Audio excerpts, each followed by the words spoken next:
Hello, thank you, Chika. Hello, everyone. My name is Gopal Dayaneni. I use he, him pronouns.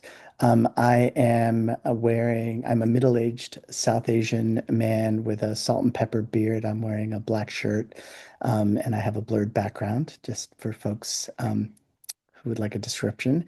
And I'm here to just say a few words on behalf of Movement Generation about how we frame migration, borders, and borderism in the context of the moment we're in, and more broadly in the context of ecological justice. So I want to make just a few quick points. Um, First, I want to point out that migration is an earth right. And in this context, the term right here is being used in the most fundamental sense. That is to say, when we say it is an earth right, we are recognizing that migration is a nearly universal practice of all living beings. When conditions are not conducive to making home in place, most, almost all living things um, will migrate to where the conditions are more conducive. And while we might describe it as beautiful, it is not the case that the monarch butterfly, for example, migrates across the continent because it is in fact beautiful or fun. The monarch butterfly migrates across the continent because the conditions are not conducive to making home where they are, and they migrate to where the conditions are more conducive, driven primarily by climate conditions. For human communities, we migrate for all kinds of number of reasons, all related uh, to where the conditions are more conducive to making home in place. Um, so for while monarch butterflies and most living things, they might be driven by climate or habitat destruction. For humans, it includes those things, but it also includes obviously social, economic, and political conditions. And what drives our migration flows are primarily capital flows. People are migrating to where conditions are more conducive to making home, which is where resources are concentrated, which are obviously following patterns of colonialism and imperialism. So there's a couple important points about this that I want to just make really quick. First, if we're gonna recognize that migration is an earth right that exists because of the way it is practiced by living things, then we must recognize that the only way to stop it is with violence, right? Rights are not, in this context, rights are not given, rights are not taken away. They are inherent as they are exercised, and they are only ever violated, and that is the origin of violence. The systematic, wholesale infringement upon rights. And so the very idea that you can stop migration requires this kind of scales of violence that we see all over. There's another point I want to make about this violence, which is related to borders, borderism, and enclosures in general. All enclosures, whether it's the fence around your house or the border around the nation state, all enclosures must require violence to be maintained.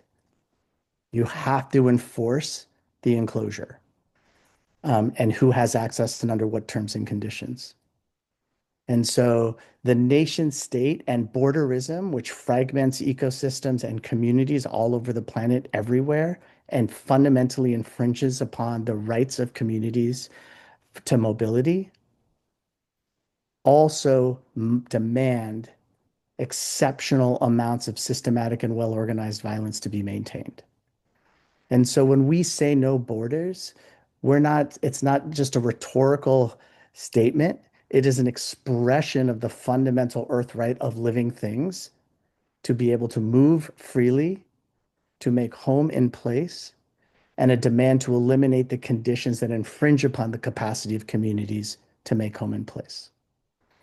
So while what ICE is so much more in this moment than just the enforcement mechanism of borderism, understanding that as the justification and understanding how that plays is demanded by the very nature of those systems and structures is something that we really want to uplift and bring into the context of this conversation. So if you are concerned about climate, if you're concerned about ecological justice, if you're concerned about communities of any kind, you have to recognize that these relationships of enclosure and of violence against rights. So I just wanted to provide that framing on behalf of MG as one of the co-hosts, and I'll leave it there. Thank you, Gopal. It's always great learning from you and from Movement Generation. We appreciate this framing. It's really helpful, I think. Moving on from Gopal's framing, let's move now to a conversation with Lisa Knox. Thomas, why don't you go ahead? Thanks, Chika. Lisa, it's so good to have you. Thanks for joining us tonight. We know, California Coalition for Immigrant Justice is incredibly active supporting immigrant communities across the state of California right now. So we're really grateful for you to take a moment from that work to share your insights on the changes within ICE that you're seeing through your work. Maybe you could just tell us a little bit about, really quickly, about what CCIJ does and what your role is at CCIJ. Yeah, thanks so much for having me. So my name is Lisa Knox. I am the co-executive director of the California Collaborative for Immigrant Justice. And we are an organization that uses legal services, advocacy, and organizing to support the liberation of immigrants in or at risk of detention in California. So yeah, we have our hand in a lot of different things, but I sort of see us as the connective tissue, trying to bring together advocates, organizers, community, and lawyers, all in the service of liberation. So, Lisa, a lot of people are talking about ICE, and for some folks there who are joining tonight, it's true that they might still be learning about what ICE is and it has been. So I wanted to start with maybe grounding folks in a perspective of a recent historical perspective. And I was wondering if you could share what you think is most relevant right now for people who are getting activated around ICE enforcement to understand about what ICE was before Trump took office again at the start of this year. Yeah, so I think the first thing is just what you alluded to, which is that we're talking about a recent development, right? ICE has not been around forever. ICE was created in the aftermath of 9/11, when the Department of Homeland Security was created by bringing together, I think, 22 federal agencies, supposedly to protect the homeland, right, the United States, from terrorist attacks. So this wasn't about, at the outset, it wasn't about immigrants specifically. It was really about surveilling and controlling whatever populations were being criminalized at the moment, right? In that moment, it was really folks deemed terrorists, right? Mostly folks of Middle Eastern origin, Muslim religion. And before that, immigration enforcement was its own agency, right? It was part of the Immigration and Naturalization Service, which was part of the Department of Justice. So that tells you that there was a shift in focus, right, from granting benefits. Immigration and Naturalization Service was really focused on that, to more punitive law enforcement. And also a move, right, from an agency that at least theoretically was concerned with justice to an agency that was really concerned with national security and terrorism. And so that's really where ICE exists, I think. And another thing is just sort of to compare it to the criminal legal context. ICE as an agency is the police officer that's stopping you. It's the sheriff that's jailing you. And it's the prosecutor, right, that's in court prosecuting the case. So it really is unique in that it wears all those different hats. And I think that structure really means that there's no oversight or accountability, and it really is able to have free reign. And Congress, I think that was by design. Congress has really given ICE free reign under Democrats and Republicans since it was created. So when we're talking about what ICE was before Trump, it's long been a lawless agency with, I would say, no respect for human life, immigrant life in particular. And that goes back to, Bill Clinton, 1996, when we had all of these tough on crime laws. they were also tough on immigrants who had been criminalized, right? And so that's where you get this idea that people who go through the criminal legal system, if they're non-citizens, they should be doubly punished. And even if they have lawful status, they should be able to face detention and deportation, right? Because of their criminalization. That was under Bill Clinton. That wasn't under a Republican. Obama, we called the deporter in chief because he, I think still to this day, he expanded detention and deportation structures to the extent that he still deported more people than Trump. Trump may soon surpass him, but he still holds that title. And then we saw under the COVID pandemic, there was a dip in ICE activities, right? Not because through any goodwill, right? But because there were a lot of lawsuits, there were a lot of organizing that kept them from kidnapping and detaining as many folks. But then under Biden, we saw the numbers go up, right? So ICE slowly began to detain and deport more people, again, even under a Democratic president. I really think, I know we're going to get to talking about the local and state role in all of this. I think one of Biden's legacies is that he really let ICE and the Department of Homeland Security find a lot of workarounds, right? And so even in states like California, which were trying to, in some ways, oppose the deportation machine and not feed into it, under Biden, ICE was able to find ways to continue kidnapping and detaining people, even in states like California, where local law enforcement wasn't collaborating. So, this is what ICE was coming into the Trump administration. It was already this agency that was really focused on surveillance and security, and deporting and detaining immigrants in whatever way possible, even before Trump came into office. Yeah, thanks, Lisa. That's, really helpful and important context, especially the kind of origins through the war on terror, through the various aspects of criminalization that have been bipartisan in their nature when it comes to dealing with immigrant communities. And like you mentioned, with the criminalization and the enforcement acceleration that's happened in that period, there's also been the development of a larger migrant justice movement in response to that. And your work at CCIJ is part of a larger migrant justice movement across the United States and, of course, here in California.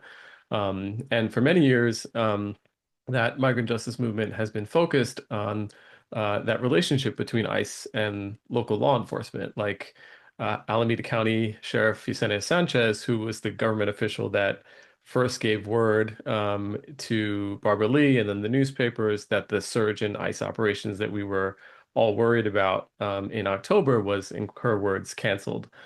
So maybe you could tell us, why the focus on the relationship between ICE and local police, and what's that work that you were alluding to that lawyers and activists have been doing to disentangle that relationship?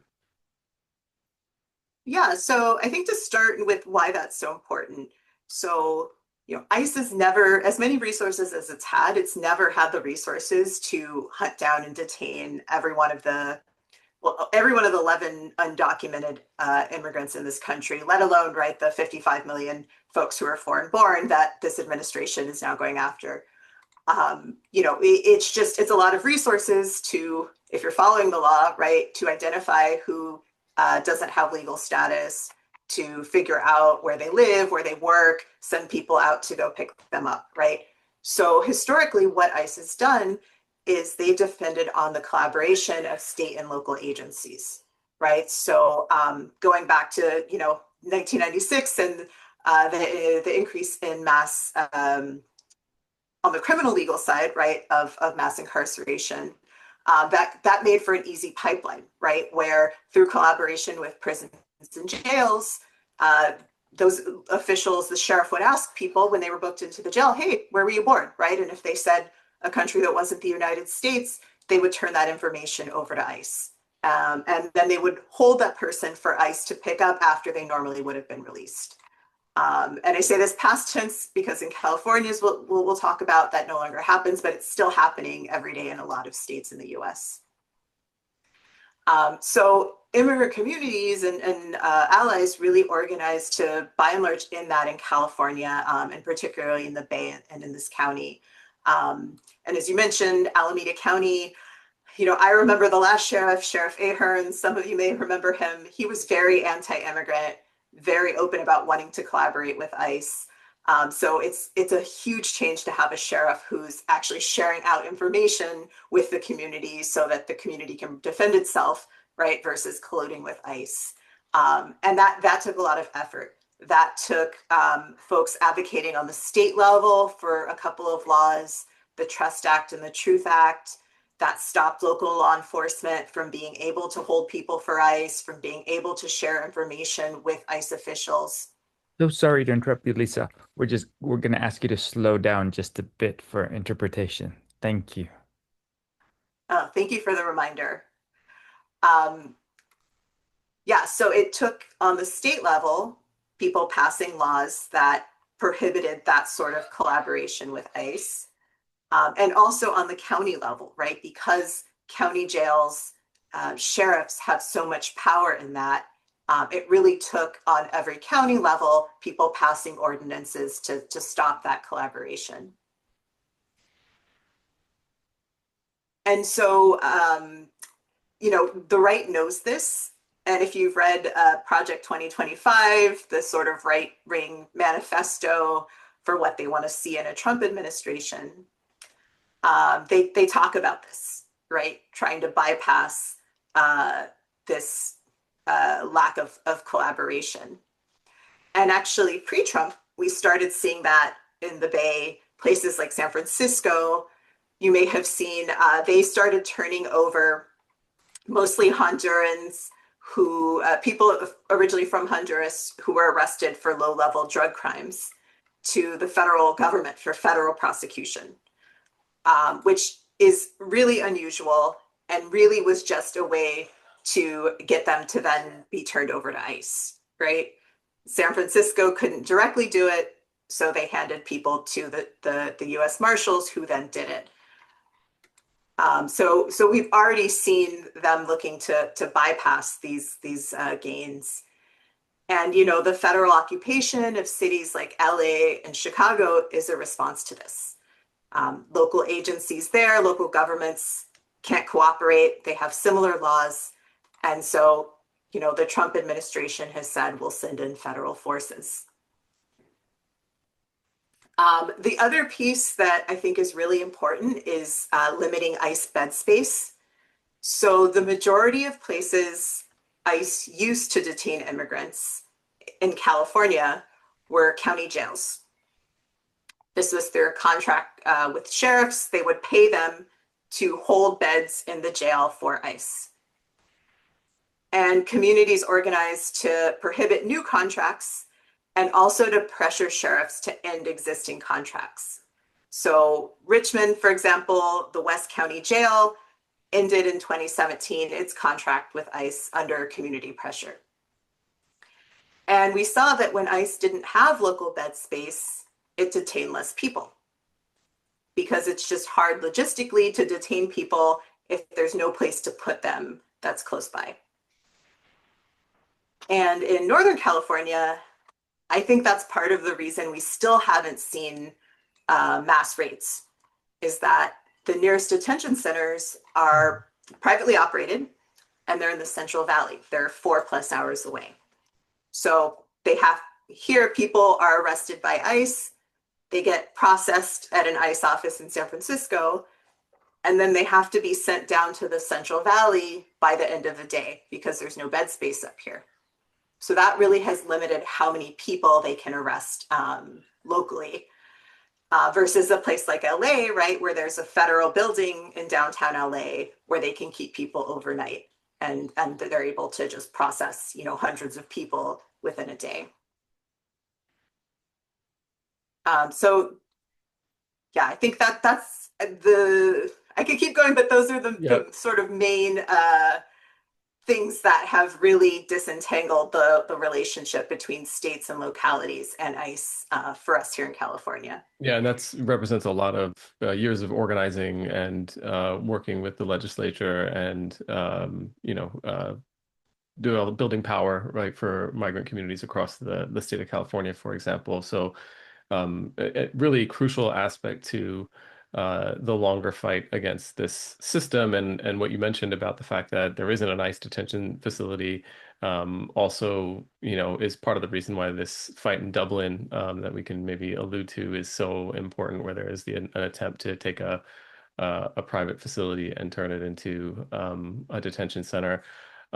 Before we touch on that, I wanted to maybe talk a little bit about, all of what you've described, as you said, is a reminder that these problems with ICE run deep. They aren't new. But somehow, all of this appears much worse, or at least different than before under Biden and Obama, and even Trump under his first administration.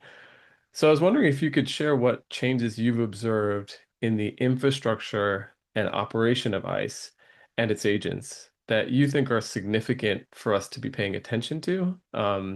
And what do you think they mean for people who are organizing in support of immigrant communities right now? Yeah, so I think the first is probably one that you've all heard about, which is just the huge influx of money. So there's an additional 29 billion for enforcement and deportation, 45 billion for new detention centers that ICE was given this October. And that's 3 times its previous year budget, right? So the reality is that they do have just a lot more resources. They have more funds and every day they have more agents. And so even without local law enforcement, they do have more of an ability to make mass arrests. And so, I think I mentioned there's some factors in Northern California that have held that off, right? Not least organizing and the work that we've done to disentangle local law enforcement and ICE. But the reality is, it's increasing just given the massive amount of resources.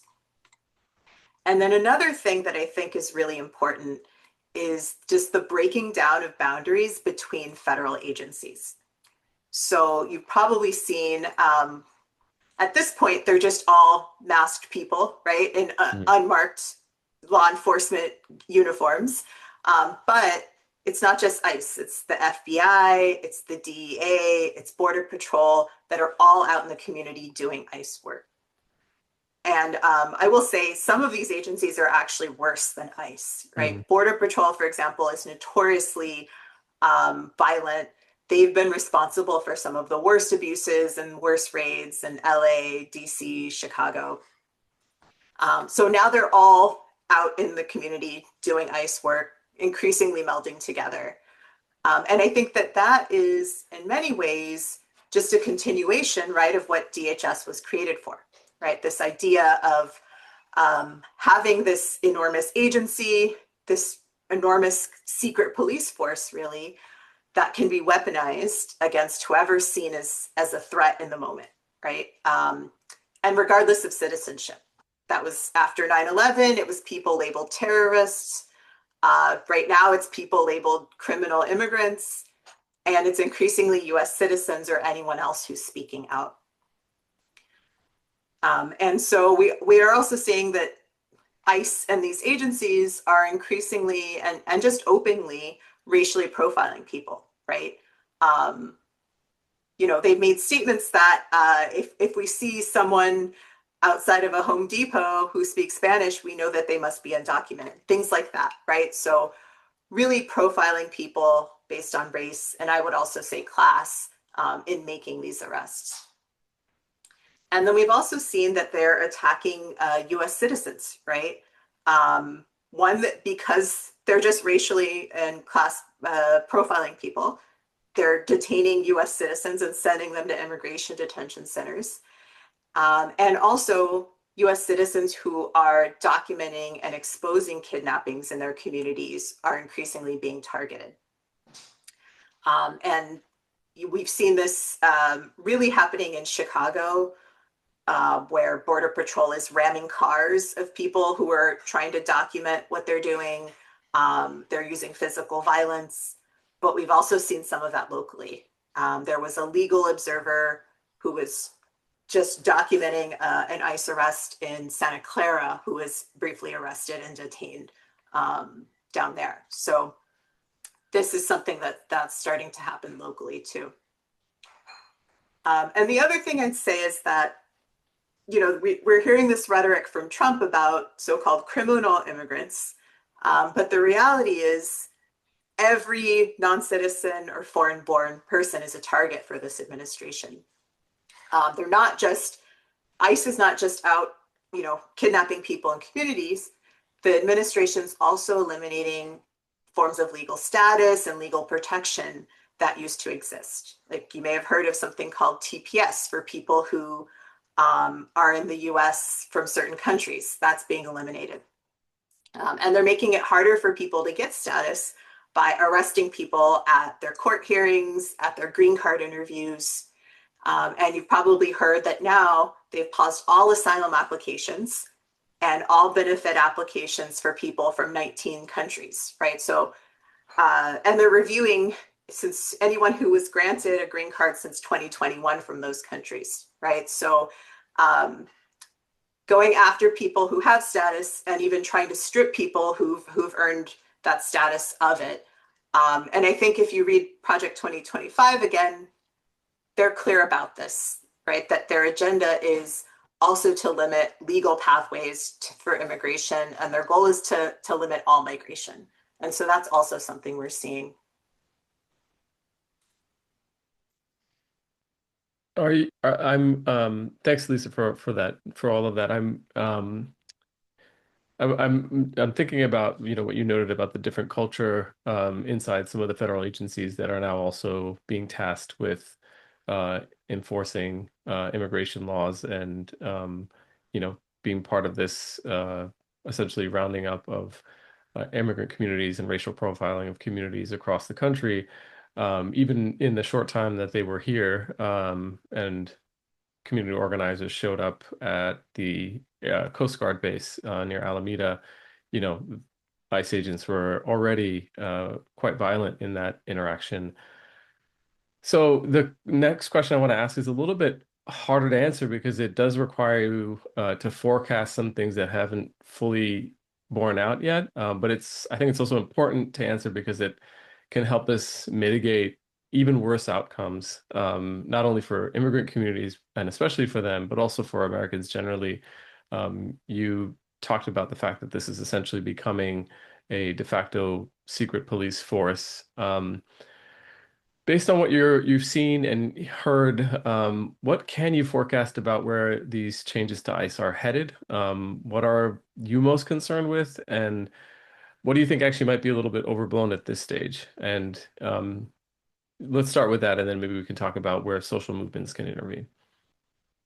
Yeah, and I think I'm sort of very doom and gloom right now, but I do think social movements have been intervening, right, and can continue to intervene in really important ways. That said, as far as where we're headed, I do think we will start to see mass deportations. I think eventually we'll see mass raids in the Bay Area, right? Even if we may not get a federal occupation along the lines of LA or Chicago. Again, just the reality of the increased resources and funding is that they will use them and they will detain more people. I think we will start to see more targeting of activists and community, right, who are documenting and opposing ICE activity, and starting to see more violence against both those folks and against the migrants that ICE is kidnapping. And again, there, I think, we don't have to have a crystal ball. We can look to tactics that have been used in LA, DC, Chicago, and other places to see where things are going to go. And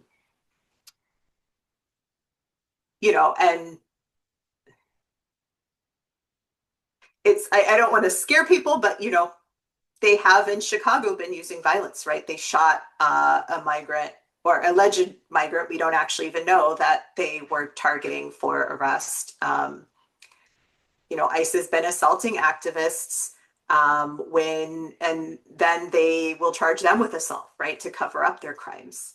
And the worst that we've seen has been for people who've been following ICE vans and documenting where they're heading. because those are people who are, able to stop kidnappings often. We're seeing ICE vans just ram into them or get physically violent with people.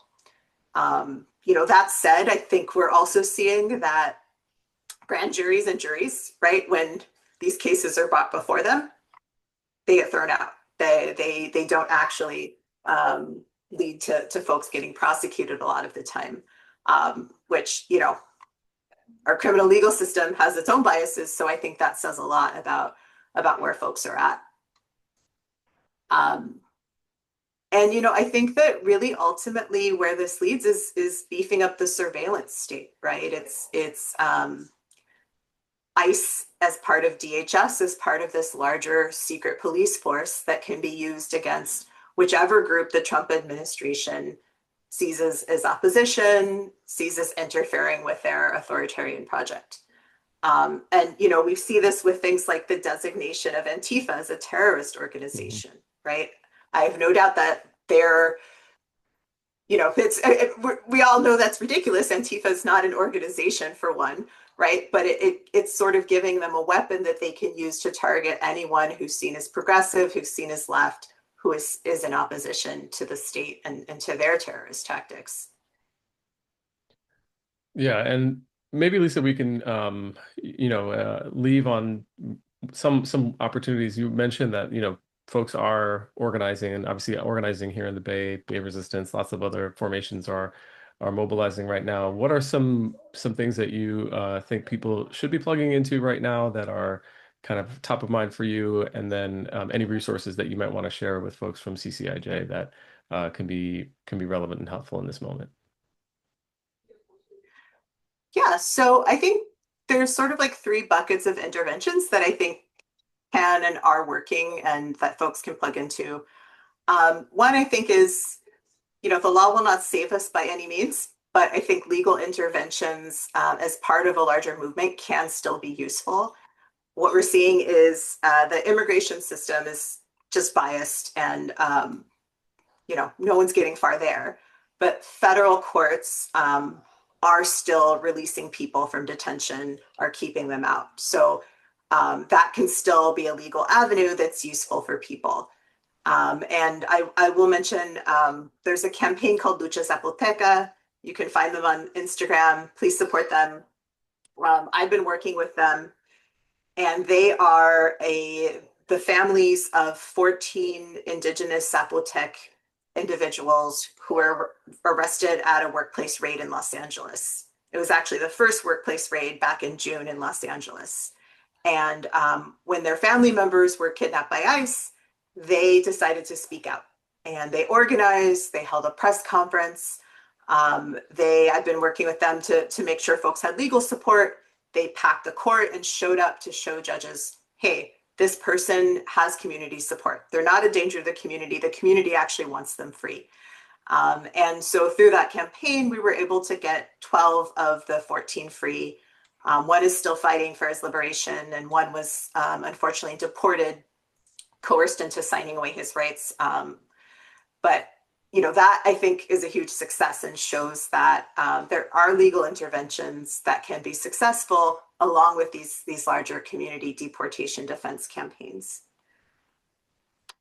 So that's one. Another, I would say, is economic pressure, right? I would say, I don't think the goal of ICE and the capitalist class ultimately is to deport every non-citizen, right? That's the rhetoric that they use, but really what they're doing is what they've done historically, which is they're pointing to immigrant workers as scapegoats for issues like crime, unemployment, right? Poverty, things that are really caused by their own greed, right? And so it's really a distraction in many ways.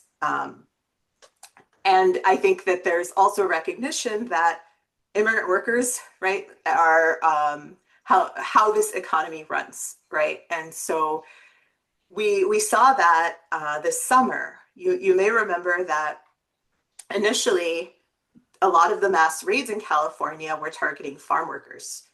So in January, there was a raid in Kern County that targeted farm workers there. And then there were a couple of raids at cannabis farms in the Central Coast in June. And so it really seemed like that was the direction that this administration was going. And what happened was growers and big agriculture actually started to speak out and say, hey, this is a problem. Our workforce is staying home. Nobody is picking these crops. This is a problem for our bottom line. And the Trump administration listened.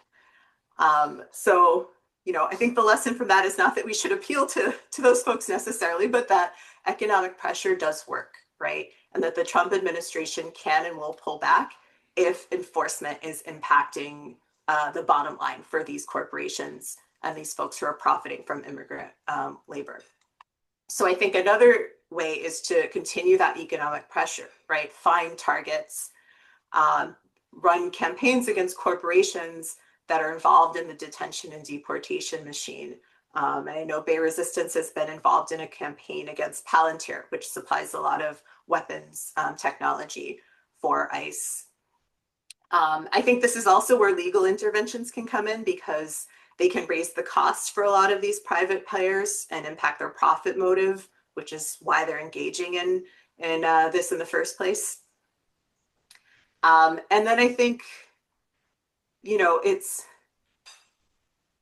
I look at the immigrant rights struggle as a class struggle, right? And I think immigrants organizing as workers and workers organizing in solidarity with immigrant workers and using that power as workers is really a powerful tool, right? So, if in your workplace, demand that your employer not collaborate with ICE and make sure they have a plan to protect workers in your workplace if ICE shows up, right? A lot of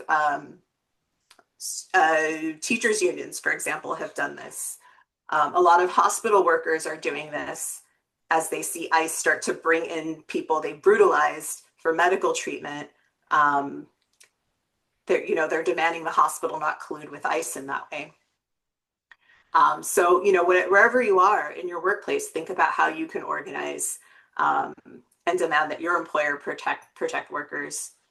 I also say immigrant workers themselves are organizing, right? And support that. There's so much power in immigrant workers withholding their labor and using that to demand an end to some of this.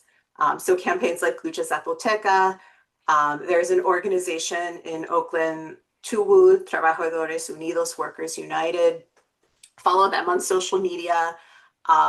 They have really been instrumental in this fight.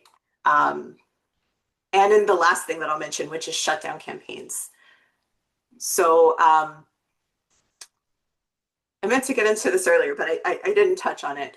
There was a federal prison in Dublin, so 30 minutes east of Oakland, that shut down a couple of years ago.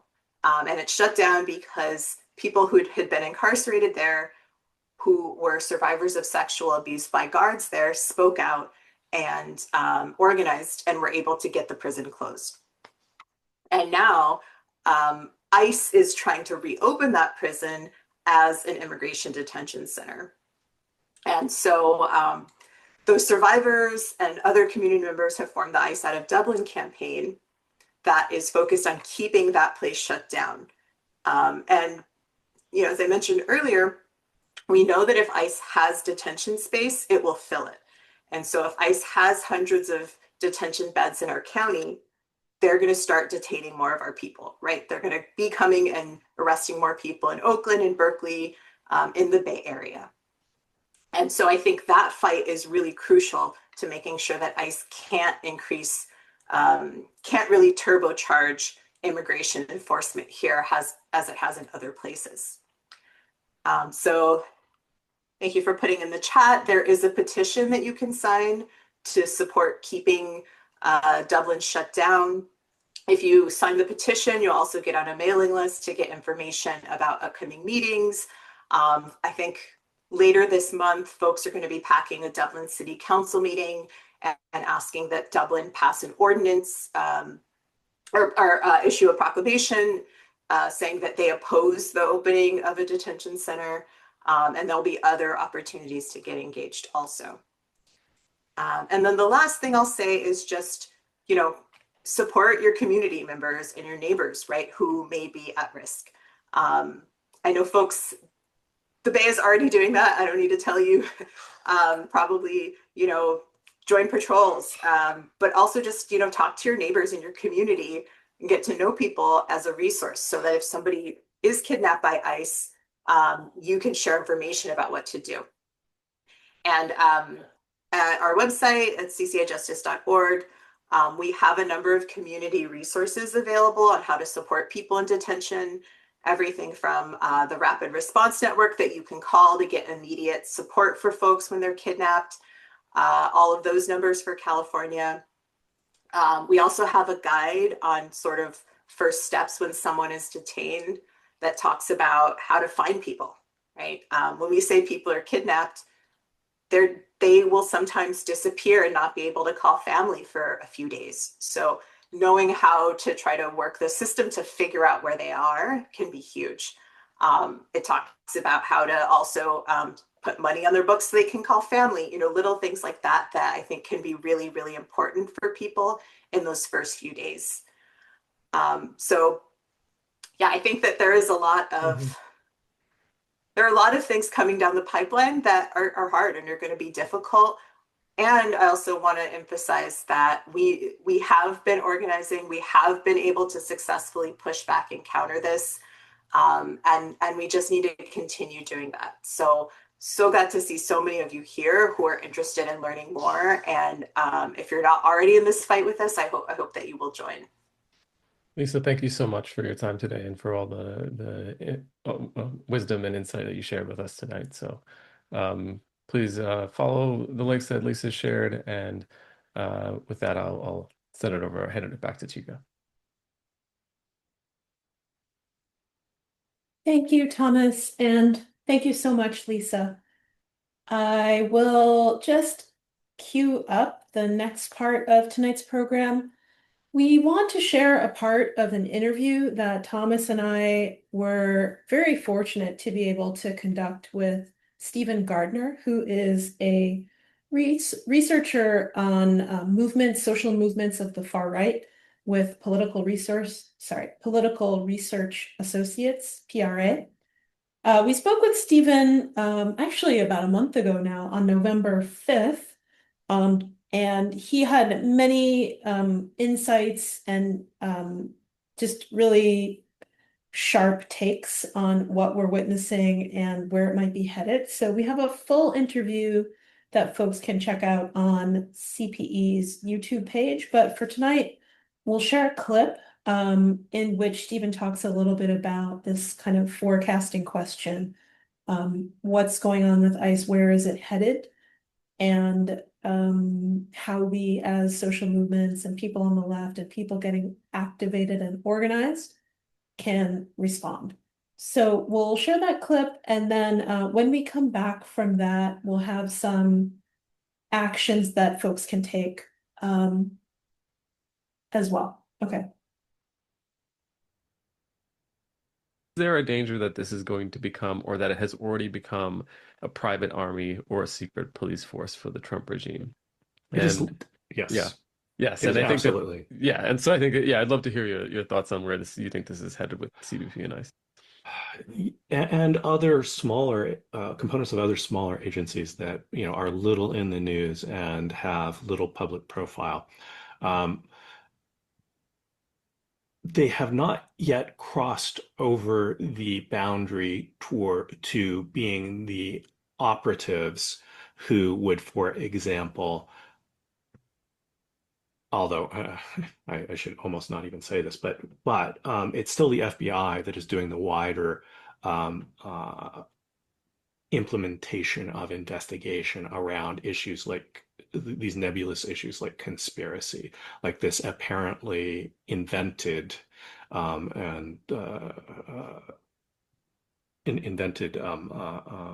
situation in Dearborn where you have the FBI raiding a house full of Muslims and saying, oh yeah, they were about to be engaged in some kind of terrorist activity, and then claiming credit for stopping it.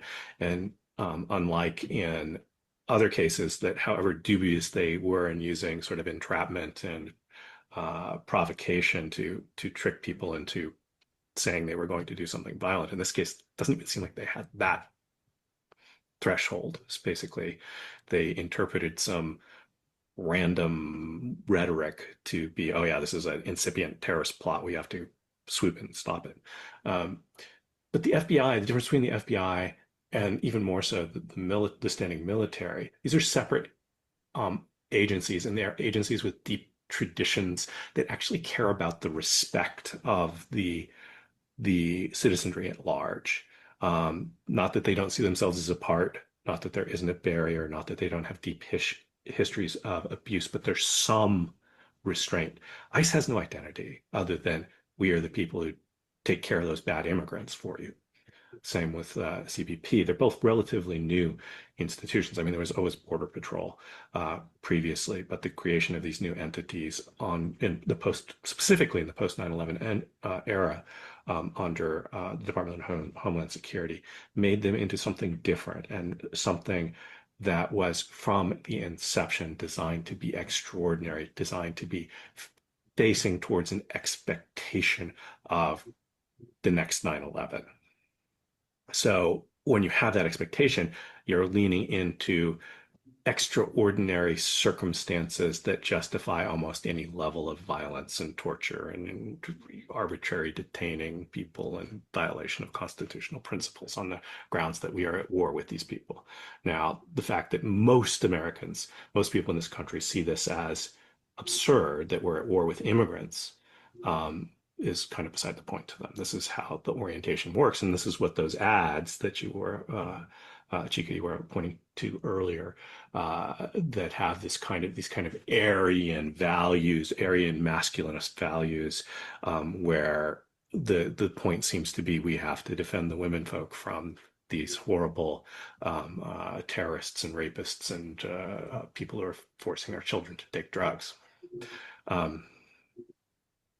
And of course, this tiny percentage of people who come into this country without documentation, and much more common types of behaviors from people who were born here and from all different kinds of backgrounds.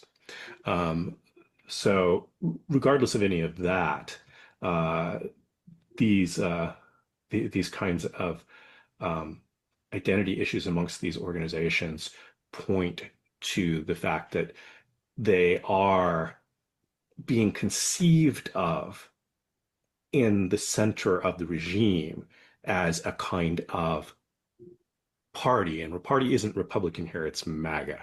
And as a MAGA army, sort of like the SS was in the Third Reich. Which doesn't mean that they won't also try to use them then by giving them funding, but giving them privileges, them being ICE, CBP, giving them privileges, giving them rewards. Then they can, try to suck the FBI, suck the Marshal Service, suck and then suck and push, of course, because the leadership of all of those organizations has already been compromised by appointment of incompetent ideological hacks. Right. Military is a much bigger, if ICE is an institution that is going to be slow to change and slow to change back, military is a completely different kettle of fish in terms of scale. It has institutional inertia, which wants it to basically keep doing the same thing. It took decades just to get it to stop fighting the Cold War after the collapse of the Soviet Union. Stephen, you said that, I think if I understood you correctly, you said that ICE has not yet tipped over into this danger zone where they are just the standing secret police or MAGA army, but they're sort of tending that way. It's more than tending. I mean, I think they're leaning hard, and there's not really any internal effort to stabilize and push back, because anyone who had any interest in pushing back was fired or quit. So basically, you have people who are the only breaks are external, and maybe from people, some people in sort of middle management who are like, well, I don't really care, but there could be a war crimes or crimes against humanity tribunal if this regime ever comes to an end, and I don't know that I want to be involved in that.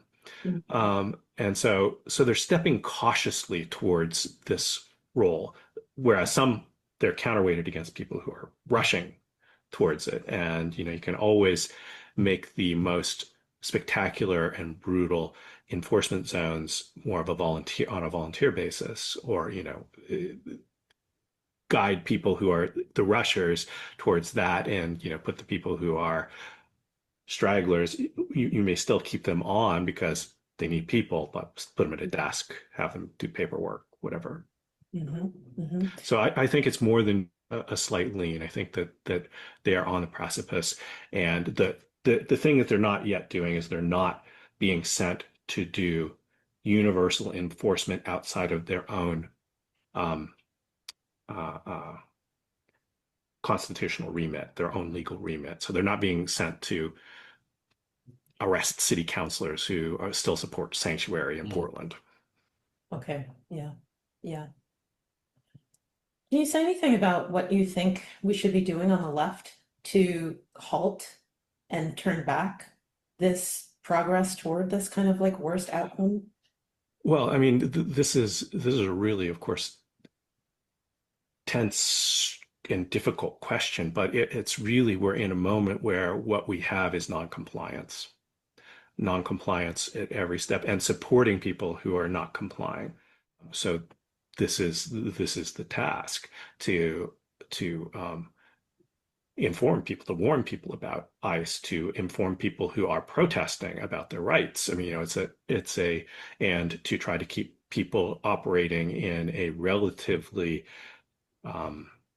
safe way. By safe here, I mean not encouraging people who have the most capacity and the most privilege to be on the front lines of pushing back, and those who are typically most likely to be involved in, say, street level protest, who are vulnerable, not to disengage, but to why don't you do the mutual aid, food distribution, and the helping to get people around, and let someone else get hit with tear gas and arrested, because they will probably be released in 24 hours, at least till now.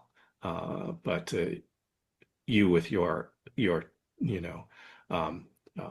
lack of white skin privilege and likelihood that highly increased likelihood that ICE agents will make the claim, true or not, that you were resisting arrest and violent, and therefore need to be kept in custody until a trial that may or may not happen.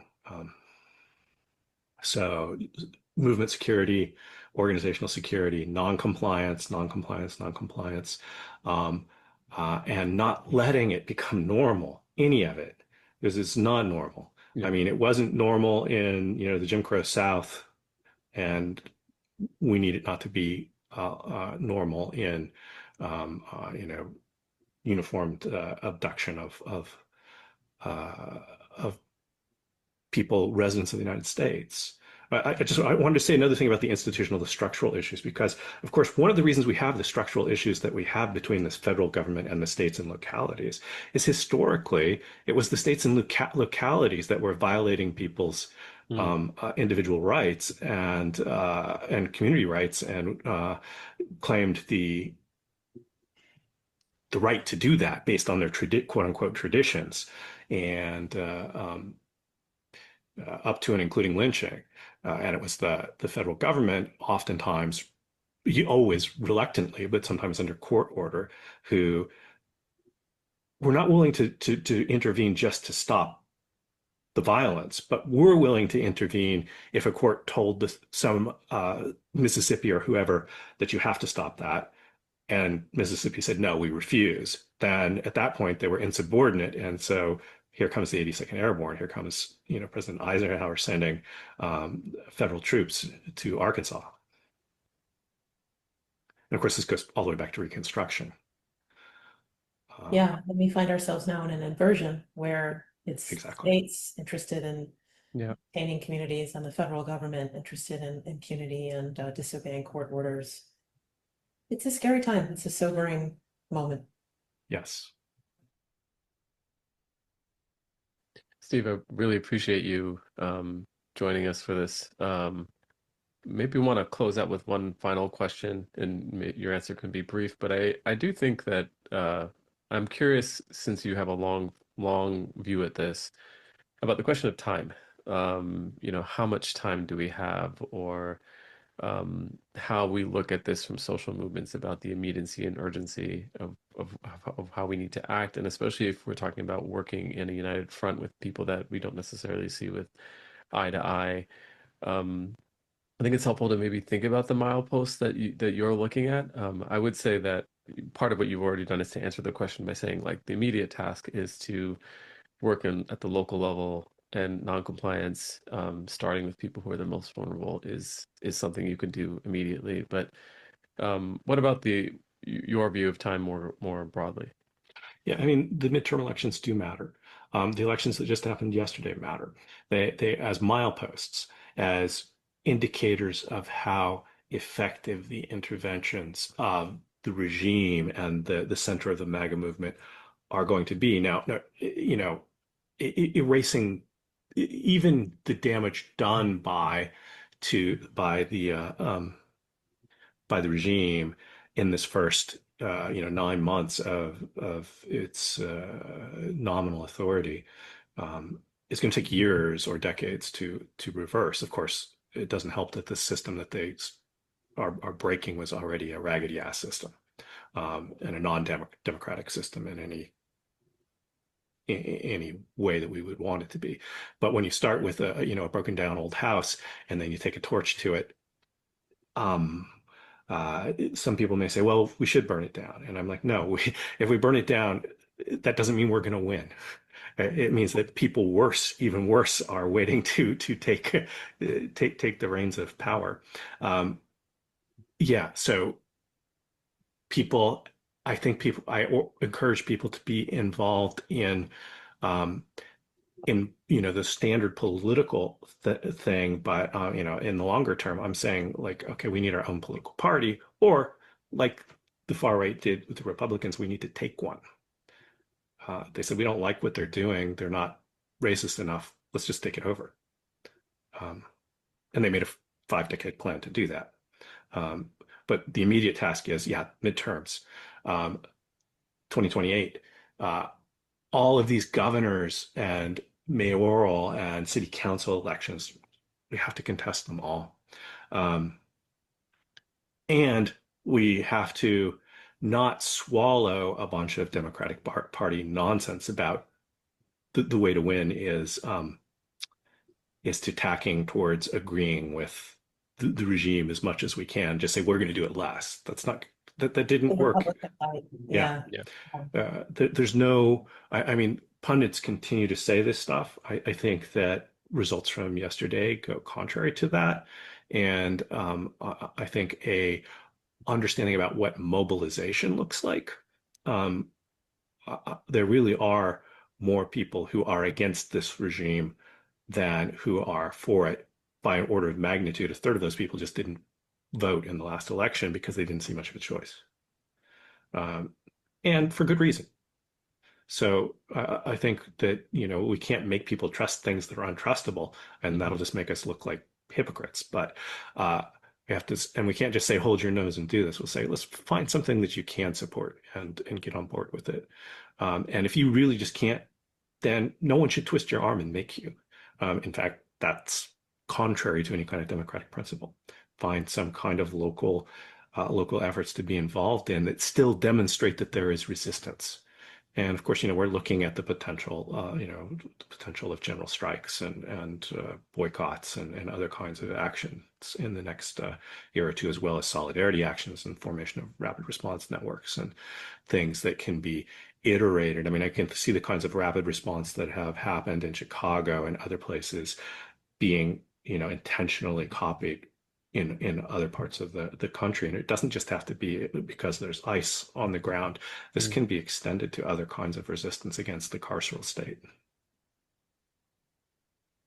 It's a great point to end on, I think. Thank you so much, Stephen. Stephen, thanks for being with us. We appreciate you. Great to be here. Thank you so much.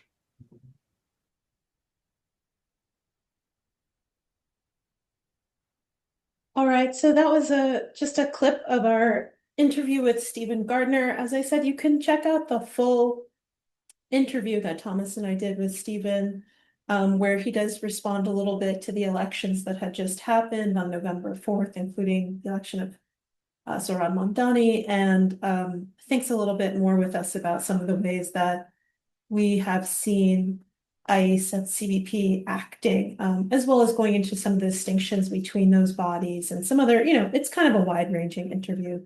I do recommend it because Stephen is so sharp and so well-researched. All right, so finally, we would like to end on some ways that folks can take action.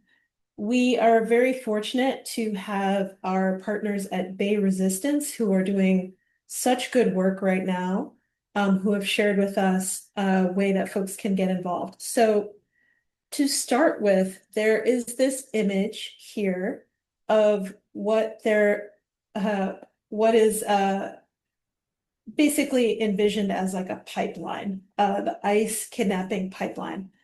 This is a way of understanding all the various corporations that are partnering with and profiting from ICE, the work that ICE is doing to kidnap people, detain people, deport people, and so on. There are a number of different elements to this, which you can see from the image, but what we have circled here are the two corporations that are really in the being targeted right now by Bay Resistance and other community partners. So Amazon and Home Depot. If we go to the next slide, we can just take a closer look. So Amazon Web Services are what ICE uses for all of their data. So Amazon is hosting all the data that ICE is using, and the Home Depot, as folks may know already, is the place where many workers have been picked up from day laborers and so on. We saw this beginning in LA with the raids that started taking place there in LA, or sorry, in June. And these companies have a bunch of different ways that they are benefiting from or partnering with the immigration enforcement that we're seeing in the country and trying to stop. At this moment, we have witnessed such a tremendous outpouring of amazing, courageous activity from communities rising up to protect their neighbors and really respond to what has been happening all across the country, in cities all across the country. This campaign is inviting folks into a more offensive position. So now we have this opportunity to target corporations and the folks who have been sponsoring and collaborating with these horrible actions. Let's see, if we go to the next slide.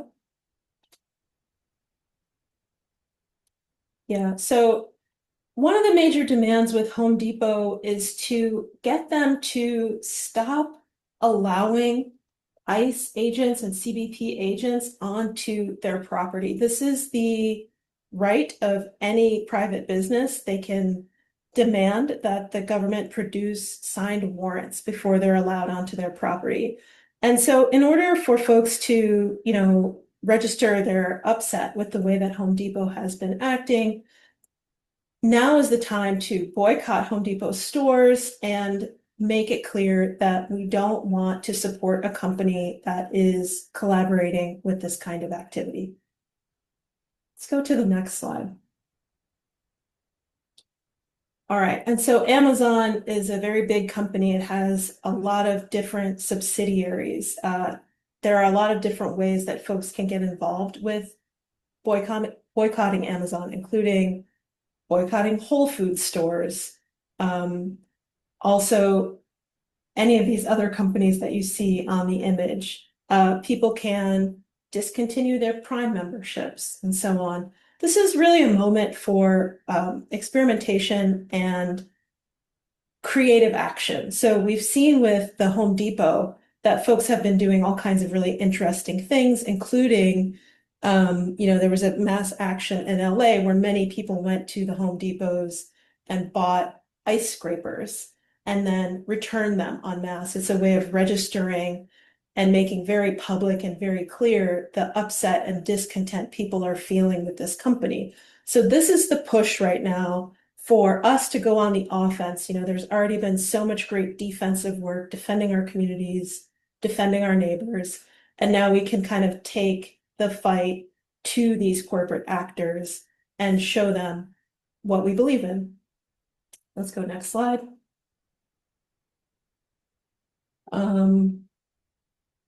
Yeah.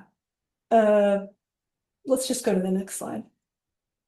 All right, so the campaign is called We Ain't Buying It.